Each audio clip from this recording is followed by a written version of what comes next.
They called it an opportunity, but it was a total trap. It starts with a whisper. Not in your ear, but in that quiet, desperate part of your soul that lies awake at 3 a.m. staring at the ceiling. The part that does the math on your life and keeps coming up short. It's a whisper that says, there has to be more than this. For me, that whisper became a roar. It was a siren song, promising to lead me away from the jagged rocks of my financial reality and into a calm, blue ocean of prosperity. The song had a name. They called it an opportunity, a golden door standing ajar, just for me. All I had to do was push it open. But some doors, you learn, aren't entrances. They're the beautifully carved, deceptively inviting mouths of a trap. By the time you hear the click of the lock behind you, you're already in the belly of the beast. This isn't just a story about losing money. It's a story about the architecture of deception and how the most alluring promises are built on the foundations of our deepest insecurities. It's about the moment you realize the dream you were sold was designed, from the very beginning, to become your nightmare. I once saw a chart that changed my life, just not in the way I'd hoped. It was a simple line graph, elegant in its deception, showing a near vertical climb. It was the profit history of something called Quantum Leap, a proprietary trading algorithm that promised returns that just defied logic. The man showing it to me, a man named Julian, pointed a manicured finger at the peak. This, he said, his voice a low hypnotic hum, is inevitability. What I know now is that the most dangerous lies aren't the ones other people tell you. They're the ones you tell yourself when you're desperate to believe. The lie I told myself was that this chart was my future. The truth? It was a countdown timer to zero. Before the whisper became a roar, my life was a study in beige. It was the color of my cubicle walls, the instant coffee I drank every morning, the silence in my apartment after a 12-hour shift. I wasn't drowning in debt, not yet, but I was treading water in a sea of mediocrity. My name is Alex. Or it was. The person I was back then feels like a stranger, a ghost in a poorly fitted suit. My job was in logistics, a field that sounds dynamic but is really the art of moving boxes from one place to another with maximum efficiency and minimum joy. I'd spend my days staring at spreadsheets, tracking shipping containers across oceans, my own life feeling just as containerized, its route just as predetermined. The salary was just enough to pay the rent on a small apartment with a stunning view of a brick wall, just enough to cover the payments on a sensible, unexciting car, just enough to leave a sliver at the end of the month that was supposed to be a future, but which was usually devoured by an unexpected car repair or a friend's wedding. The anxiety was a low-grade fever, always there. The feeling of being one bad month away from total disaster. A medical bill, a layoff, a rent hike. Any one of those could shatter the fragile illusion of stability I'd built. This is the kind of pressure that makes you vulnerable.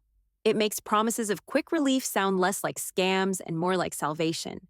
My dreams were shrinking. The vague, youthful ambitions of traveling, owning a home, or doing something creative had been whittled down to a single, desperate hope: to not have to check my bank balance before buying groceries. It was in this quiet desperation that the seeds of opportunity found fertile ground. My social media feed, once full of friends' baby pictures, had slowly morphed into a curated gallery of success I couldn't touch. Old high school acquaintances flaunting lifestyles that seemed alien. One guy leaning against a Lamborghini in Dubai, the caption sneering, "Stop trading time for money." Another posting a screenshot of his trading account, a sea of green numbers, hashtagged Zacht's financial freedom. It felt like everyone had been given a secret manual for life, and I was the only one still playing by the old, stupid rules. That's social proof, isn't it? That powerful trigger that makes you feel like you're being left behind. The fear of missing out wasn't just a buzzword, it was a physical ache in my chest. I started mainlining content from financial gurus, charismatic men and women who spoke in a language of empowerment and abundance. They didn't sell products, they sold a mindset. They talked about breaking free from the 9-to-5 slave matrix. Their videos were slick, their testimonials glowed. They presented a world where wealth wasn't earned through decades of toil, but simply unlocked, like a secret level in a video game. They were selling the key. I was so hungry for some color in my beige world that I never stopped to ask who built the lock. The door to the trap wasn't in some grimy back alley. It was a sleek, professional-looking webinar. The ad that found me was so specific to my anxieties, it felt like it had been written by someone who'd been reading my diary. Tired of the rat race? Believe you were meant for more? Discover the system ordinary people are using to generate extraordinary wealth. It was all next to a picture of smiling, attractive people on a yacht. Cheesy, sure, but it was also a perfect mirror of my deepest desires. The webinar was my first real look at Julian. He wasn't some slick, fast-talking salesman. That would have been too obvious. He was calm, articulate, and radiated an almost zen-like confidence. He wore a simple black t-shirt, not a suit.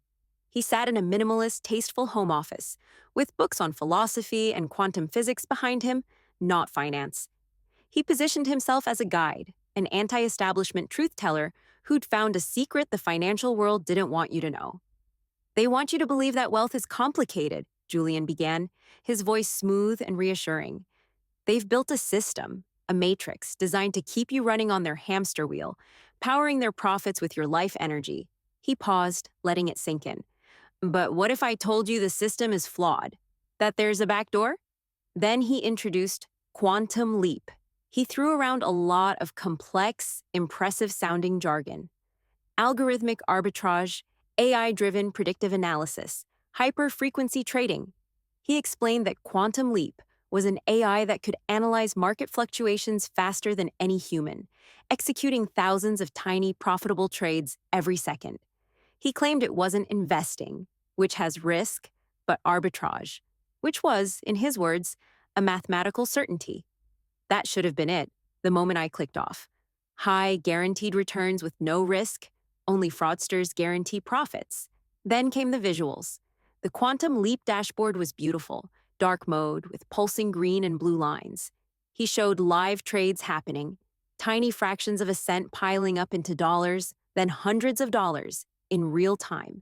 He brought on testimonials, video interviews with people who looked just like me, a teacher from Ohio who'd paid off her mortgage, a graphic designer from California now traveling the world. They spoke with the unshakable conviction of true believers.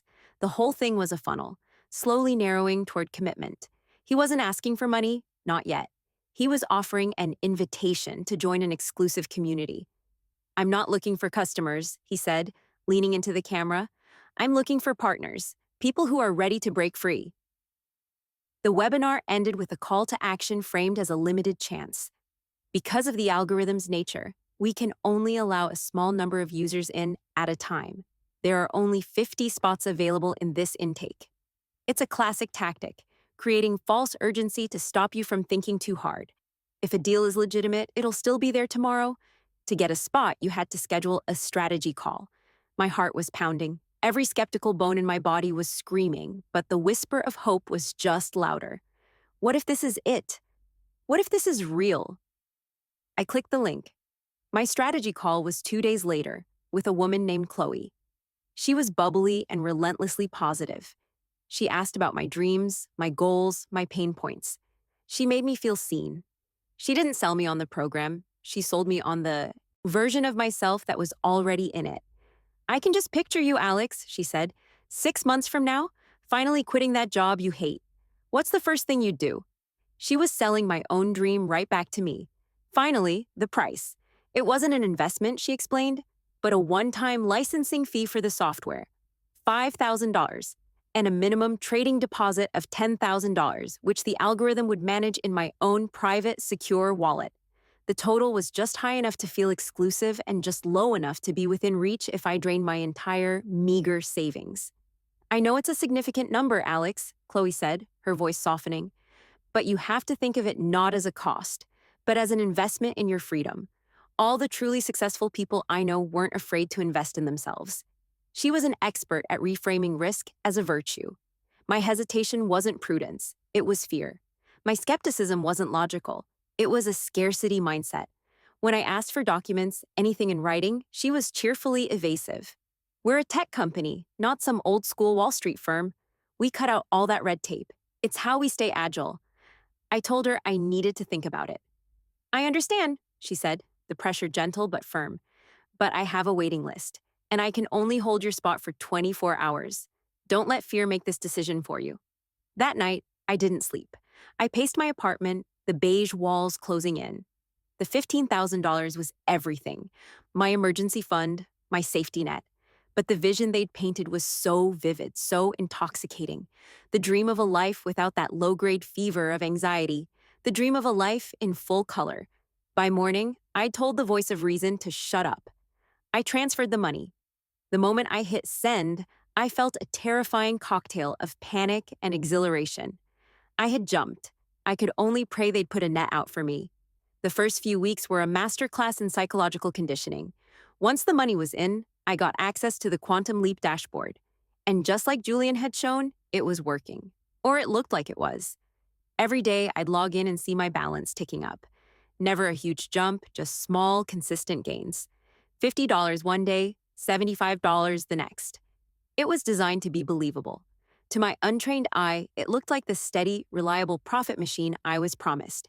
These small, early wins are crucial to the trap.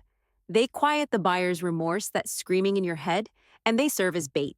Once you get a taste, you'll want more. I was hooked.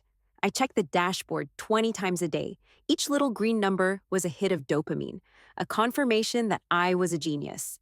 I was also added to an exclusive chat group, the community Chloe had mentioned. It was a digital ecosystem of relentless positivity, an echo chamber filled with other partners.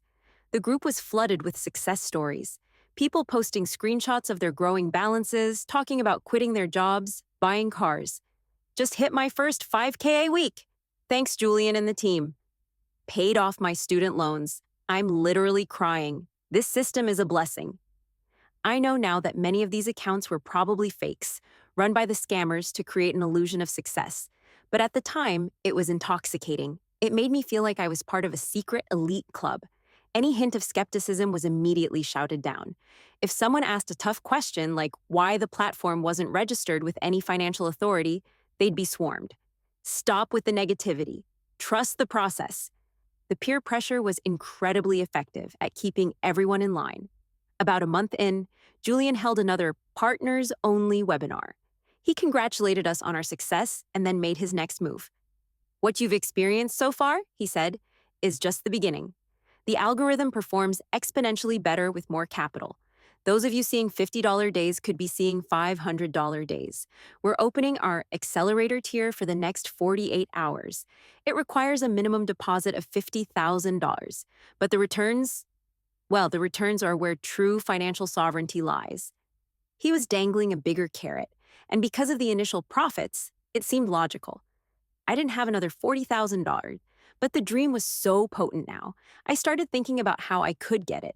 A high-limit credit card, a personal loan, things I would have considered financial suicide a few months earlier. My mindset had been rewired. I wasn't thinking about risk anymore.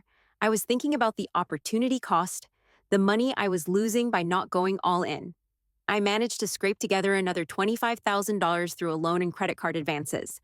I sent it, hands shaking, but my head filled with visions of $1,000 days. And sure enough, after I upgraded, the numbers on my dashboard started climbing even faster.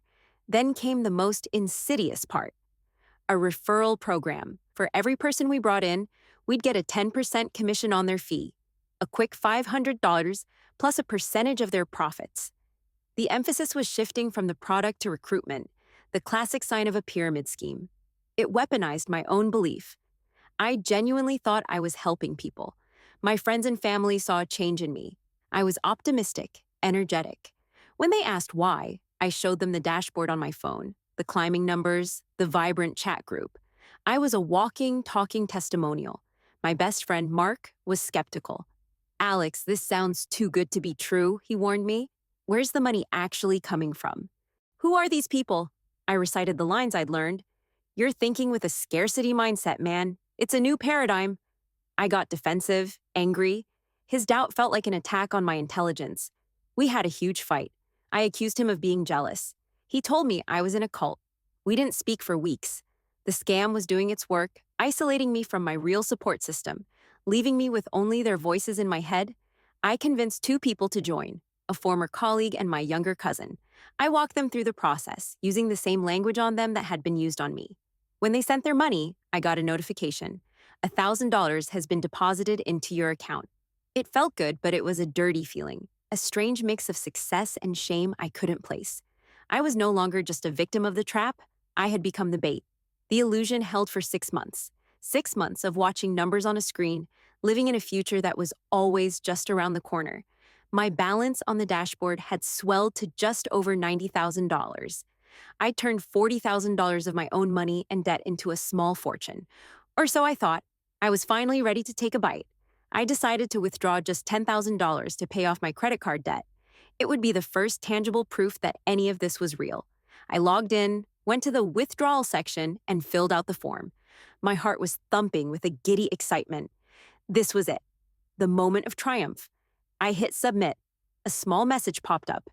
Your request has been received. Please allow 3 to 5 business days for processing. 3 business days passed. Nothing. 5 business days. The money wasn't in my bank account. The dashboard still said pending. A flicker of my old beige anxiety returned. I sent a message to Chloe, my friendly guide. No response. That was unusual. I posted a question in the community chat. Hey guys, just wondering what the average withdrawal time is? Mine's been pending for about a week. My message was deleted within minutes. A cold dread began to seep into my bones. I tried posting again. Deleted. Then a private message from a group administrator. Please direct all support questions to your assigned advisor. The main chat is for celebrating wins only. I tried calling Chloe, straight to voicemail. I sent a frantic email, an automated reply. This email address is no longer monitored. The floor dropped out from under me. Panic. Real, gut-wrenching panic. I started scrolling through the main chat, looking for any hint of trouble. And beneath the layers of manufactured positivity, I started to see it. Comments lasting only minutes before being deleted. Has anyone actually gotten money out? My withdrawal was rejected. Is anyone else's advisor not responding? Then, another private message from a user I didn't recognize. They got you too? Don't ask questions in the main group. They'll block you. We have a separate group. Here's the link. My hand trembled as I clicked it. It led to a small, hidden group of maybe 30 people. And it was a bloodbath. The stories were all the same. People who tried to withdraw were ignored, blocked, or given excuses. Some were told they needed to pay a tax and processing fee upfront to release their funds. A classic advance fee scam. I was reading my own future. The screenshots they shared were horrifying. Desperate pleas met with silence. One person had invested their entire retirement savings. Another had taken out a second mortgage on their family home. My $40,000 suddenly felt small, but the feeling of betrayal was immeasurable. The aha moment wasn't a flash of lightning. It was a slow, sickening sunrise revealing a landscape of total devastation. The numbers on my screen were meaningless. They were just digits in a database, designed to keep me docile and to encourage me to bring in more victims. There was no quantum leap, no AI. The money from new investors was simply being used to create the illusion of profits. It was a classic Ponzi scheme, dressed up in the fancy language of tech. I frantically tried to log back into my Quantum Leap account. A new message was on the screen. This account has been suspended due to a violation of our terms of service. It was gone. All of it. The initial $15,000, the $25,000 loan, the fictitious profits, the friendship I'd broken, the trust I'd betrayed. It all vanished, replaced by a silence heavier and more terrifying than any noise I had ever heard. I was back in my beige apartment, only this time, the water wasn't at my chest anymore. It was well over my head. The silence that followed was a living thing. The silence of shame, the silence of profound, world-tilting stupidity. For days, I barely moved. I'd just stare at the wall, replaying every conversation, every promise, every red flag I had so willingly painted green. The shame was a physical weight. I had been so arrogant, so convinced I was one of the chosen few, that I'd lectured my best friend on his scarcity mindset. Now I was the fool, stripped bare. The financial fallout was immediate and catastrophic. The loan was a ticking bomb. I had to make the 2 hardest phone calls of my life, first to my cousin and then to my former colleague, confessing that I had led them into a slaughterhouse, that their money was gone because of me. Their reactions were a mix of anger, disbelief, and pity. I deserved every bit of it. Then I had to call my parents to admit I needed help. The last call was to Mark. I just stammered out an apology. He listened and then just said, "I'm coming over." The fact that he showed up without an ounce of, "I told you so," was a grace I will never forget. An experience like this shatters your trust in yourself. How could my own judgment be so flawed? The answer is that these schemes are sophisticated operations of psychological warfare.